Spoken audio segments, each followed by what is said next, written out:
سورہ ابراہیم میں سورہ نمبر 14 آیت نمبر 1 الف لام را. یہ کتاب نازل کی گئی تھی محمد صلی اللہ علیہ وسلم پہ تاکہ وہ ساری انسانیت کو اندھیرے سے روشنی میں لے آئے. قرآن مجید میں یہ نہیں لکھا ہوا ہے کہ قرآن مجید صرف مسلمان یا صرف عربوں کے لیے ہے. یہاں اللہ تعالیٰ فرماتے ہیں یہ قرآن شریف محمد صلی اللہ علیہ وسلم پہ نازل کی گئی تھی تاکہ وہ انسانیت کو اندھیرے سے روشنی میں لے کے آئے. اللہ تعالیٰ فرماتے ہیں سورہ ابراہیم میں سورہ نمبر 14 آیت نمبر 52 میں آیت نمبر 52 میں کہ یہ قرآن مجید ساری انسانیت کے لیے پیغام ہے اور ان کے لیے جو سمجھتے ہیں, اور ان سے کہہ دو کہ اللہ سبحانہ و تعالیٰ ایک ہے اور سمجھنے والے اللہ کے کلام کو سمجھیں گے. اللہ تعالیٰ فرماتے ہیں سورہ بقرہ میں سورہ نمبر 2 آیت نمبر 185 اللہ تعالیٰ فرماتے رمضان وہ مہینہ ہے جس میں قرآن شریف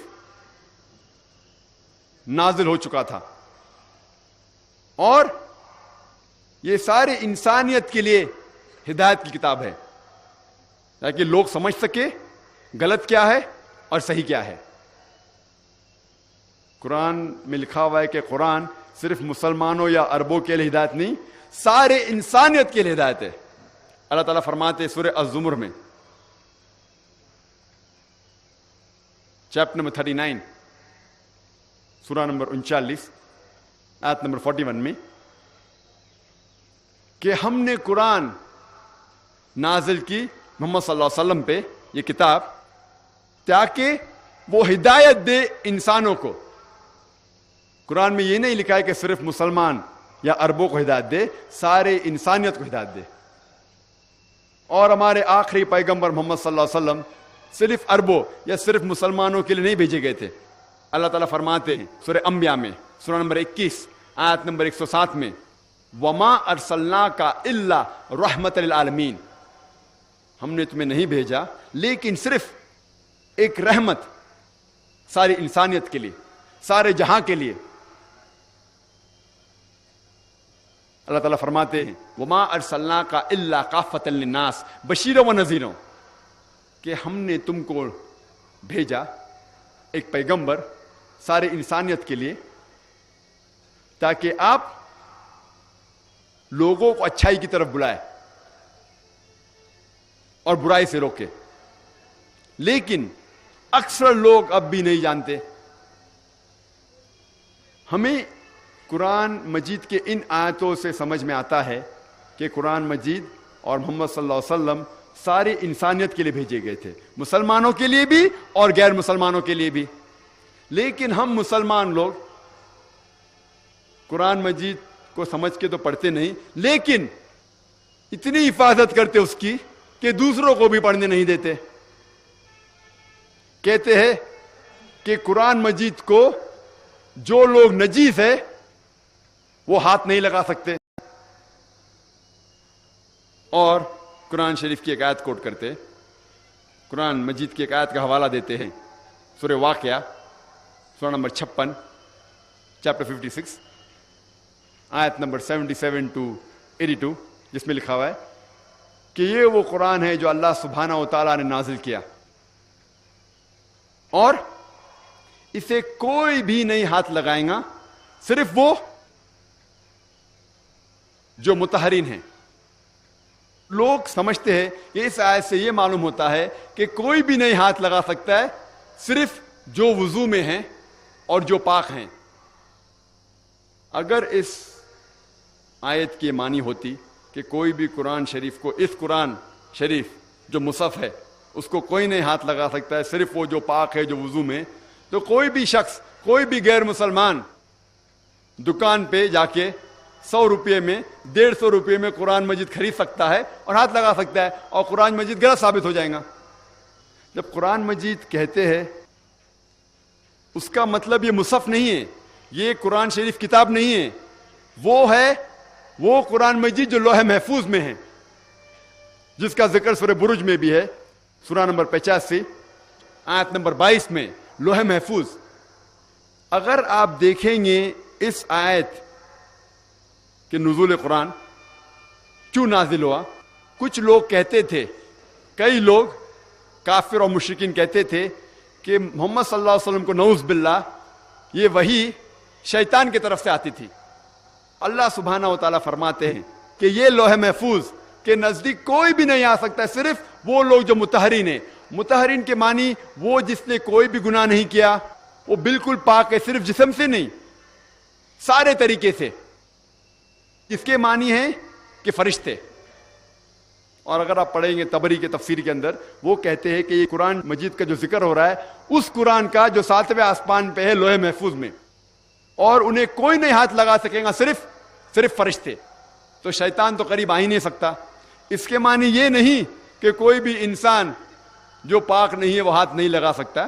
ہاں، پاک ہونا اور وضو میں ہونا اچھی بات ہے، لیکن اس آیت سے یہ نہیں ثابت ہوتا ہے کہ فرض ہے۔ اور کچھ لوگ کہتے ہیں ہم قرآن مجید کا صرف ترجمہ دیں گے، عربی متن قرآن شریف عربی میں ساتھ ساتھ نہیں دیں گے۔ اگر کوئی صرف ترجمہ بھی دینا چاہتا ہے مجھے کوئی اعتراض نہیں، لیکن میں خصوصاً جب میں دیتا ہوں کوئی غیر مسلمان کو قرآن، ترجمے کے ساتھ عربی متن عربی قرآن بھی دیتا ہوں، کیونکہ ترجمے میں کوئی بھی غلطی اگر ہو، اور ترجمے تو انسان کرتے ہیں، غلطی تو کہاں نہ کہاں کریں گے ہی، اگر کوئی ترجمے میں غلطی ہوں گی تو وہ اللہ سبحانہ و تعالیٰ کی طرف سے نہیں ہے، وہ انسان کی طرف سے ہے۔ اسی لیے میں خود ترجمے کے ساتھ عربی بھی دینا پسند کرتا ہوں، کیونکہ مثال کے طور پہ اکثر آپ اگر پڑھیں گے سورہ لقمان کی آخری آیت، سورہ لقمان سورہ نمبر 31 آیت نمبر 34 میں ذکر کرتا ہے اللہ تعالیٰ کہ اللہ کے علاوہ کوئی بھی نہیں جانتا کہ ماں کے پیٹ کے اندر جو بچہ ہے وہ کیسا ہوگا۔ اگر آپ اردو ترجمہ پڑھیں گے، اکثر اردو ترجمے میں لکھا ہوا ہے کہ کوئی بھی نہیں جانتا کہ ماں کے پیٹ کے اندر جو بچے کا جنس ہے وہ لڑکا ہے کہ لڑکی ہے، کوئی نہیں جانتا، صرف اللہ تعالیٰ جانتے ہیں۔ اور اگر کوئی غیر مسلمان پڑھیں گا کہ قرآن شریف میں اللہ تعالیٰ فرماتے ہیں کہ اللہ کے علاوہ کوئی بھی نہیں جانتا ماں کے پیٹ کے اندر لڑکا ہے کہ لڑکی ہے، اور اگر وہ ذرا بھی سائنس کے بارے میں جانتا ہے، وہ کہیں گا یہ غلط ہے، کیونکہ آج سائنس ایڈوانس ہو چکی ہے۔ الٹراسونوگرافی، ایمنیوسینٹس کے ذریعے آسانی سے ہمیں پتہ چل سکتا ہے کہ ماں کے پیٹ کے اندر لڑکا ہے لڑکی ہے۔ اگر آپ عربی پڑھیں گے اس کے اندر لفظ جنس ہے ہی نہیں، اس میں صرف یہ لکھا ہوا ہے کہ کوئی بھی نہیں جانتا، صرف کوئی بھی نہیں جانتا ماں کے پیٹ کے اندر بچہ کیسا ہوگا، صرف اللہ تعالیٰ کے علاوہ۔ کیسا ہوگا کہ مانی وہ ماں کے پیٹ کے باہر نکلنے کے بعد اچھا ہوگا یا برا ہوگا، معاشرے کے لیے فائدہ مند ہوگا یا نقصان دار، وہ آخرت میں جنت جائے گا یا جہنم جائے گا، کوئی بھی نہیں جانتا۔ اور سارے ڈاکٹر سارے مشین بھی اکٹھا کریں گے تو کوئی بھی یہ نہیں کہہ سکے گا کہ وہ لڑکا وہ بچہ جنت میں جائیں گا جہنم میں جائیں گا۔ تو اس میں غلطی ہے ترجمے کرنے والے کی۔ تو اسی لیے میں خصوصاً چاہتا ہوں کہ جب بھی ترجمہ دے غیر مسلمان کو تو عربی کے ساتھ دے، تو ہم کہہ سکتے ہیں کہ عربی کے اندر یہ غلطی نہیں ہے، یہ ترجمہ کرنے والے کی غلطی ہے۔ اور جو لوگ کہتے ہیں کہ اگر آپ عربی قرآن غیر مسلمان کو دیں گے اور آپ کو سزا ملیں گی، تو میں کہتا ہوں کوئی حرج نہیں۔ اگر اللہ تعالیٰ مجھے ذمہ دار ٹھہرائیں گے عربی قرآن کوئی غیر مسلمان کو دینے کے لیے، تو میں میرے آخری رسول محمد صلی اللہ علیہ وسلم کے ساتھ ہوں گا، کیونکہ محمد صلی اللہ علیہ وسلم کی سیرت سے میں یہ معلوم ہوتا ہے کہ محمد صلی اللہ علیہ وسلم نے غیر مسلمان بادشاہوں کو خط لکھوائے، صحابہ سے کہا کہ خط لکھو، اور اس خط میں قرآن کے آیت بھی لکھوائے۔ کئی بادشاہوں کو لکھا، یمن کے بادشاہ، مصر کے بادشاہ، ایمپر ہرکولس، کئی بادشاہوں کو لکھا کہ آپ اسلام قبول کرو۔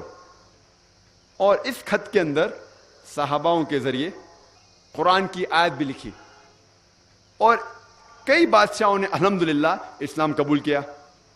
کئی بادشاہوں نے خط کو پھاڑ دیا اور پیر کے نیچے مسلا، ایسا ایک خط موجود ہے کوپٹا کی میوزیم میں، جس کے اندر اللہ کے رسول سورہ عمران سورہ نمبر 3 آیت نمبر 64 لکھواتے ہیں، جس میں ذکر ہے کل یا اہل الکتاب، کہو اہل کتاب سے، تعالوا الی کلمۃ سواء بین و بینکم، آؤ اس بات کی طرف جو آپ اور ہم میں یکساں ہے۔ سب سے پہلی بات ہے اللہ نعبد الا اللہ، کہ اللہ سبحانہ و تعالی ایک ہے، ولا نشرک بہ شیئا، اللہ کے ساتھ کسی کو شریک نہ کرے، ولا نشرک بہ شیئا ولا یتخذ بعضنا بعضا اربابا من دون اللہ، ہم آپ اور ہم میں سے اللہ کے علاوہ کسی کو رب نہ بنائیں۔ فَإِن تَوَلَّوْا فَقُولُوا اشْهَدُوا بِأَنَّا مُسْلِمُونَ، اگر وہ پھر بھی نہیں مانے تو آپ شہادت دو کہ ہم مسلم ہیں۔ یہ قرآن مجید کی آیت سورہ عمران سورہ نمبر 3 آیت نمبر 64 میں ہمیں ایک طریقہ دکھاتا ہے کس طریقے سے غیر مسلمانوں سے گفتگو کرنا چاہیے، بات چیت کرنا چاہیے، کس طریقے سے دعوت دینا چاہیے۔ اگر اللہ سبحانہ و تعالیٰ مجھے ذمہ دار ٹھہرائیں گے تو میں محمد صلی اللہ علیہ وسلم کے ساتھ ہوں گا۔ اور میں آپ سے ایک سوال پوچھنا چاہتا ہوں، آج دنیا میں لگ بھگ 1.5 کروڑ عرب ہیں جو کرسچن ہیں، کاپٹک کرسچن ہیں، 1.5 کروڑ، 150 لاکھ لگ بھگ عرب ہے جو کرسچن ہیں، عیسائی ہیں، جنم سے عیسائی ہیں، سینکڑوں سالوں سے عیسائی ہے۔ میں آپ سے یہ پوچھنا چاہتا ہوں، یہ عرب عیسائی کو آپ کون سا ترجمہ دیں گے؟ قرآن مجید کا کون سا ترجمہ دیں گے؟ عربی زبان تو ان کی مادری زبان ہے، آپ قرآن مجید کا پھر سے عربی میں ترجمہ کریں گے؟ آپ اصل نسخہ دیں گے قرآن مجید کا، اصل نسخہ دیں گے عربی میں؟ اسی لیے میں کہتا ہوں کہ ہمارا فرض ہے کہ ہم قرآن مجید پڑھیں، سمجھے، عمل کرے اور باقی لوگوں کو قرآن کا پیغام پھیلائے۔ اکثر کئی مسلمان کہتے ہیں یہ قرآن مجید صرف عالم لوگ، صرف عالم علماء قرآن شریف کو سمجھ کے پڑھنا چاہیے۔ یہ قرآن مجید ایسی کٹن کتاب ہے، ایسی مشکل کتاب ہے کہ صرف عالم لوگ سمجھ سکتے ہیں، عام آدمی اسے نہیں سمجھ سکتا۔ کئی مسلمان کہتے ہیں کہ قرآن مجید کو سمجھنے کا کام صرف علماء کا ہے، صرف عالموں کا ہے، عام آدمی نہیں سمجھ سکتا۔ میں نے تقریر ایک قرآن مجید کی آیت سے کی جو کم از کم ایک ہی سورے میں اللہ سبحانہ و تعالی 4 دفعہ دہراتے ہیں۔ اللہ تعالیٰ فرماتے سورہ قمر میں، سورہ نمبر 54، سورہ نمبر 54، اللہ تعالیٰ فرماتے آیت نمبر 17 میں، آیت نمبر 22 میں، آیت نمبر 32 میں اور آیت نمبر 40 میں، وَلَقَدْ يَسَّرْنَا الْقُرْآنَ لِلذِّكْرِ فَهَلْ مِن مُدَّكِرٍ، ہم نے قرآن آپ کے لیے آسان بنایا، آپ سمجھ سکے اسے، آپ اسے یاد رکھ سکے۔ وَلَقَدْ يَسَّرْنَا الْقُرْآنَ لِلذِّكْرِ فَهَلْ مِن مُدَّكِرٍ، ہم نے یہ قرآن مجید آپ کو سمجھنے کے لیے آسان بنایا۔ آپ میں سے کون شخص اس کی بات نہیں مانیں گے؟ جب اللہ سبحانہ و تعالی کئی آیتوں میں فرماتے ہیں کہ ہم نے قرآن آپ کو سمجھنے کے لیے آسان بنایا، آپ اللہ تعالیٰ کی بات مانیں گے یا وہ مسلمان کی جو کہتے صرف علماء کے لیے ہے؟ اور اللہ سبحانہ و تعالیٰ کئی آیت میں فرماتے، سورہ بقرہ میں بھی، لعلکم تعقلون، پھر آپ نہیں سمجھو گے؟ یعنی اللہ تعالیٰ چاہتا ہے کہ آپ قرآن مجید سمجھ کے پڑھو، لیکن اللہ سبحانہ و تعالیٰ اس کے ساتھ میں یہ بھی فرماتے ہیں سورہ نحل میں، سورہ نمبر 16 آیت نمبر 43 میں، اور سورہ انبیاء سورہ نمبر 21 آیت نمبر 7 میں اللہ تعالیٰ فرماتے فَاسْأَلُوا أَهْلَ الذِّكْرِ إِن كُنتُمْ لَا تَعْلَمُونَ، اگر آپ نہیں کچھ چیز کو سمجھتے ہیں تو ان سے پوچھئے جس کے پاس علم ہے۔ اگر آپ قرآن مجید کا ترجمہ پڑھ رہے ہیں اور چند آیت آپ کو نہیں سمجھ میں آتی تو اللہ تعالیٰ فرماتے ہیں فَاسْأَلُوا أَهْلَ الذِّكْرِ إِن كُنتُمْ لَا تَعْلَمُونَ، اگر آپ کو نہیں سمجھ میں آتا ہے تو ان سے پوچھئے جن کے پاس علم ہے. اگر آپ قرآن مجید کی آیت پڑھتے ہیں جس کے اندر سائنس کا ذکر ہے, آپ کس سے پوچھیں گے؟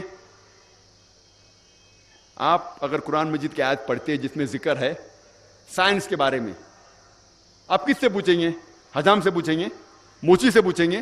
آپ پوچھیں گے سائنٹسٹ سے, کیونکہ سائنٹسٹ سائنس کے میدان میں عالم ہے.